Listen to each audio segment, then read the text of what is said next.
Кытай элчилигин бүгүнкү күнгө чейин милиция кызматкерлери кайтарууга алууда. Алар бир да адамды элчиликтин аймагына киргизбей жатышат. Милиция кызматкерлери учурда элчиликтин имаратында Кытайдан келген делегация бар деп айтып тим болушту. Айрым маалыматтарга караганда, Кытайдын Кыргызстандагы элчиси Ци Даюй жардыруу болгондон 2 күн мурда өз өлкөсүнө чыгып кеткен.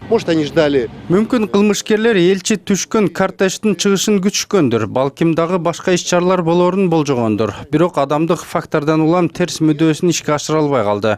Жардыруу балким эл көп чогулган башка жерде пландалгандыр. Эми аны азыр эч ким айта албайт. Кандай болгон күндө да баарыбыз сак болушубуз керек. Жөнөкөй жарандар да баамчыл болууга тийиш.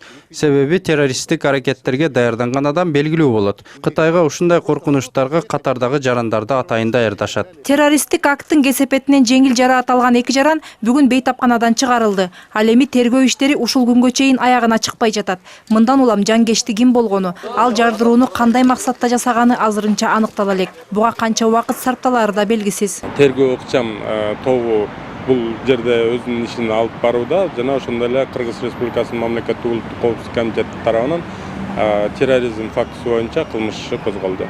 Ал арада Кытай элчилигинин имаратынын алдында жардырылган унаа террористтик аракет болгонго чейин тасмага түшүрүлүп калыптыр. Анын номуру да аныкталды. 9417 номурлуу Mitsubishi Delica унаасы кооптуу окуя болгонго чейин жакында эле токмокто сатылганы айтылууда. Бирок бул маалыматты азырынча бир дагы расмий орган тастыктай элек. Кылмышкердин ким экендигин тактоо үчүн унааны саткан адамдын ооз-эки маалыматы жардамга келиши ыктымал дешет эксперттер. Андан кийин гана жардыруучу куралды алууга ким көмөктөшкөнү ачыкка чыгат. Интернеттен буну кандай жол менен жасай турган схемалар да бар. Базарларда, магазиндерде, курулуш материалларында аларды алып, ошолордон пайдалана турган, жанагы жаратылышта, өндүрүштө колдоно турган заттардан алып туруп, сатып алып, ошону пайдалана турган дагы мүмкүнчүлүктөр бар. Эң негизгиси бул жерден жанагы ошол жардыруучу затты ошол ишке келтириш үчүн жардыруучу тетик. Албетте, магазин же болбосо базарда сатылбайт, ал өзүнчө жанагы аскерлердин же болбосо жанагы атайын укук коргогондордун складтарында болушат. Тилекке каршы террористтик аракеттерге көмөктөшө турган топтор аз эмес. Өткөн жылы Ислам мамлекети тобунун жетекчиси Борбор Азиядагы тынчтыкты бузуу максатында $60 миллион бөлдү деген маалымат айтылып келген.